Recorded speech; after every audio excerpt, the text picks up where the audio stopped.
শান্তি মিশনে আমাদের মিলিটারিরা, আমাদের আর্মি তারা ভূমিকা রাখছেন। আমরা যতটুকু জানি এ পর্যন্ত আমাদের দেশের সেনাবাহিনী বেশ সুনামের সঙ্গে ভূমিকা রেখেছেন। আমাদের সেনাবাহিনীর কোনো বদনাম আমরা আজ পর্যন্ত শুনি নাই। দুই একটা ব্যতিক্রম ব্যক্তিগত, সেটা সঙ্গে সঙ্গে সরকারি স্টেপ নিয়ে, সেটা অন্য কথা। তো তাহলে জাতিসংঘের আন্ডারে কেন আমরা শান্তি মিশনে যাব? আমরা নিজেরাকে শান্তি মিশন করতে পারি না? আমার প্রস্তাবিত রাষ্ট্র ব্যবস্থায় স্বাধীন, স্বতন্ত্র, ইন্ডিপেন্ডেন্ট পিস কিপিং মিশন করার প্রস্তাব রেখেছি। ব্যাপারটা সহজ নয়। আমার কাছে আবার দাজ্জাল আছে। আমি দাজ্জাল সম্পর্কে যদি আমার আইডিয়া না থাকতো, তাহলে আমি ওই যে ওনাদের মতো দাঁড়াইয়া পাঞ্জাবির হাতা গুটাইয়া ওরে মাইরা ফেলাম, ওরে খাই ফেলাম, আমি বলতে পারতাম। বাট আমি জানি দাজ্জাল, আজকে দুনিয়ার কন্ট্রোল দাজ্জালের হাতে। আমাদের এখানে ধর্মীয় নেতারা দুর্ভাগ্যজনক দাজ্জাল সম্পর্কে তাদের আইডিয়া না থাকার কারণে তারা যা খুশি তা বলছেন। তা আমি যেটা বললাম যে আমাদের সামরিক নীতির মধ্যে স্পষ্টত আমাদের প্রস্তাবনা, এখানে অনেক কিছু ব্যাপার আছে। আমাদের সামরিক বাহিনীর মেম্বাররা অনুপ্রাণিত হবেন। কেন অনুপ্রাণিত হবেন? তারা কেন জীবন দেবেন? সেখানে আল্লাহ বলছেন যারা আল্লাহর রাস্তায় নিহত হয় তাদেরকে তোমরা মৃত বলো না, তারা জীবিত। আমরা জানো না তারা জীবিত? যারা আল্লাহর রাস্তায়, ফি সাবিলিল্লাহ। আল্লাহর রাস্তাটা কি? আল্লাহর রাস্তা হলো মানবতার কল্যাণ, মানুষের কল্যাণ। ওই যে মূল দুটি আয়াত যেটা বলেছি, ফিতনা নির্মূল না হওয়া পর্যন্ত কেতাল করো। কেতাল মানে অস্ত্র নিয়ে যুদ্ধ। এবং আমরা বলেছি যে নির্যাতিত, নিপীড়িত নারী পুরুষ যেখানে আক্রান্ত, সেখানে আমাদের সেনাবাহিনী যাবে শান্তি প্রতিষ্ঠা করার জন্য। এখন এই যে আমাদের সেনাবাহিনী সেখানে যাবে, তাদেরকে নৈতিক সাপোর্ট দেওয়া, তাদেরকে অর্থনৈতিক সাপোর্ট দেওয়া, তাদের জন্য দোয়া করা, প্রার্থনা করা, তাদের জন্য মানে রিওয়ার্ড দেওয়া, তারা আল্লাহর কাছেও পাবেন এবং তারা দুনিয়ার আমাদের এই প্রস্তাবিত জাতির কাছে তারা সবচাইতে বেশি সম্মানিত হবেন। আমি বলবো আমাদের সামরিক নীতি কি হতে পারে। এখানে আমরা একটা ব্যবহার করেছি, একটা ফুটনোটে একটা বিষয় ব্যবহার করেছি যে আমাদের প্রস্তাবিত সামরিক নীতি কিন্তু কোনো নির্দিষ্ট গোষ্ঠী, দল বা ব্যক্তির জন্য নয়। একটা ব্যক্তি ইচ্ছা করলেই কিন্তু সে অস্ত্র নিয়ে যুদ্ধ করে দিবে, এটা কিন্তু পারবে না। তিনি আবার এটা পারবেন না, কারণ আমরা রাসূলুল্লাহর জীবনের ইতিহাস থেকে তুলে ধরেছি যে রাসূলুল্লাহ যখন মদিনায় রাষ্ট্রপ্রধান ছিলেন, তখন তিনি মদিনার জনগণের নিরাপত্তার জন্য, আদর্শ প্রতিষ্ঠার জন্য তিনি সেনাবাহিনী তৈরি করেছেন। তিনি সেনা প্রধান ছিলেন এবং তিনি সৈন্যবাহিনী, তিনি অস্ত্র বানিয়েছেন, অস্ত্র আমদানি করেছেন, অস্ত্র চুক্তি করেছেন, বন্দী করেছেন, শত্রুর বিরুদ্ধে অভিযান করেছেন। ঠিক একটা স্বাধীন রাষ্ট্র যেমন সার্বভৌম কর্তৃপক্ষ, সভরেন অথরিটি, সভরেন্টি যেমন করে, ঠিক রাসূলুল্লাহ তাই করেছেন। তা আমরা কিন্তু এখানে বলেছি যে ব্যক্তি পর্যায়ে, গোষ্ঠী পর্যায়ে, দলগত পর্যায়ে কেতাল চলবে না। ইসলামের কেতাল কিন্তু বলতে এখন চাপাটি দিয়ে কতল করো, আসলে দুঃখজনক ব্যাপার, এটা তা নয়। ইসলামের কেতাল হচ্ছে সেনাবাহিনীর নীতি। রাষ্ট্রের একটা আর্মি কেমন হবে এটা হলো সেটা। যেমন ইসলামের নীতির মধ্যে আতিউল্লাহ, আতিউর রাসূল, উলিল আমরি মিনকুম। উলিল আমর কথাটা হচ্ছে আমির থেকে, কমান্ডার। তো আমাদের নবী করিম সাল্লাল্লাহু আলাইহি সাল্লাম সেনাবাহিনীর প্রধান ছিলেন। আমরা আমাদের প্রস্তাবিত রাষ্ট্র ব্যবস্থায় সেটা এই নীতিটাকে বহাল রেখেছি। আমরা বলেছি যে সেনাবাহিনীর যিনি প্রধান থাকবেন, সেনা কমান্ডাররা থাকবেন, তারা কিন্তু রাষ্ট্রের যিনি প্রেসিডেন্ট বা ইমাম হবেন, সে ওনাকে যেভাবে আপনারা অভিহিত করুন না কেন, প্রধান নির্বাহীর আন্ডারে থাকবে ইমাম অথবা প্রেসিডেন্ট, ওনার আন্ডারে থাকবে সেনাবাহিনী। এখন আমাদের সেনা প্রধান প্রতিরক্ষা মন্ত্রণালয়ের আন্ডারে থাকেন, আবার মন্ত্রণালয় আবার কি প্রধানমন্ত্রীর আন্ডারে, আবার প্রেসিডেন্ট নিয়োগ দেন বা প্রেসিডেন্ট হচ্ছে সর্বাধিনায়ক।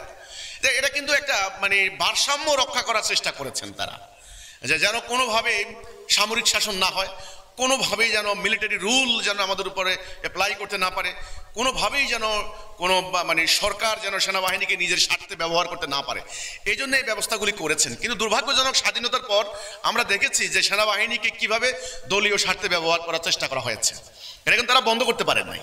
কিন্তু আমাদের প্রস্তাবিত রাষ্ট্র ব্যবস্থায় আমরা নিশ্চিত করে বলতে পারি ইনশাআল্লাহ তাআলা, যদি আমাদের প্রস্তাবিত রাষ্ট্র ব্যবস্থা গ্রহণ করা হয়, তাহলে সেনাবাহিনী কারো গোষ্ঠীর স্বার্থে, কারো দলগত স্বার্থে, কারো ব্যক্তির স্বার্থে কখনো ব্যবহৃত হওয়ার সুযোগ পাবে না।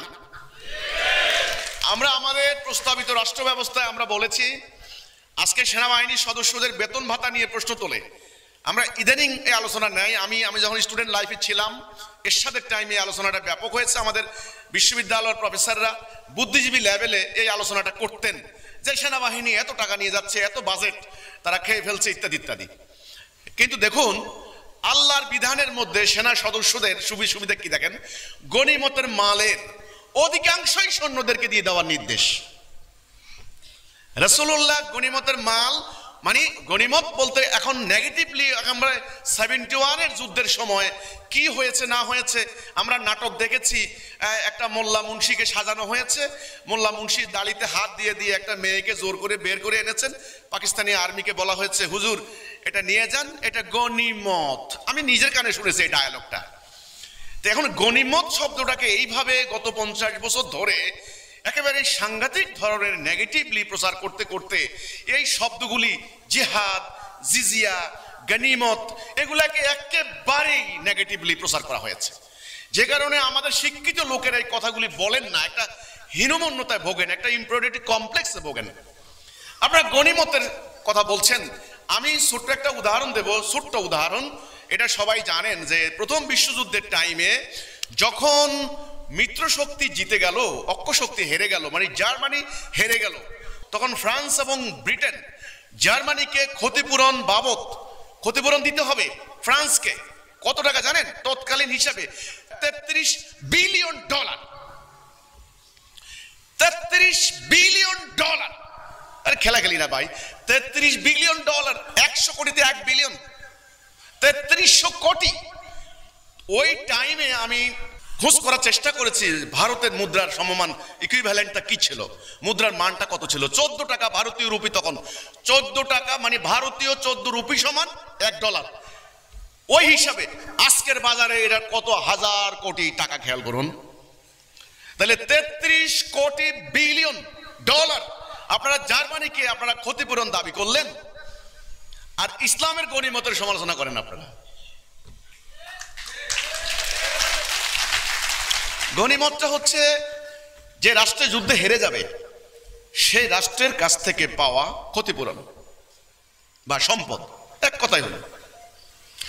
ইসলাম কিন্তু পরবর্তীতে জোর করে বাধ্য করে ক্ষতিপূরণ দাবি করেন। ইসলাম শুরুতেই আপনাকে আপনার সম্পত্তি যুদ্ধে হেরে গেলে স্বাভাবিকভাবে সম্পত্তির অধিকারী হয়ে যাবে ইসলামী রাষ্ট্র।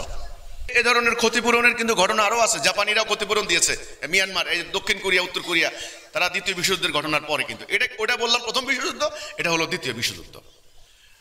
আর আপনারা আমাদের ইসলামের গনিমতের সমালোচনা করেন। আমি কিন্তু সেটাও এনেছি, আমরা সেটাও আনবো, কারণ ইসলামের কোনো একটা টার্ম আপনি কিন্তু বাদ দিতে পারবেন না, কিন্তু একটা খুঁত থেকে যাবে, আপনাকে আটকানো হবে। এই তোমরা ক্ষমতায় গেলে তোমরা গনিমত কি করবা বলো? তাহলে যুদ্ধলব্ধ সম্পদ এটার নাম গনিমত, সেটা আমরা কি করব?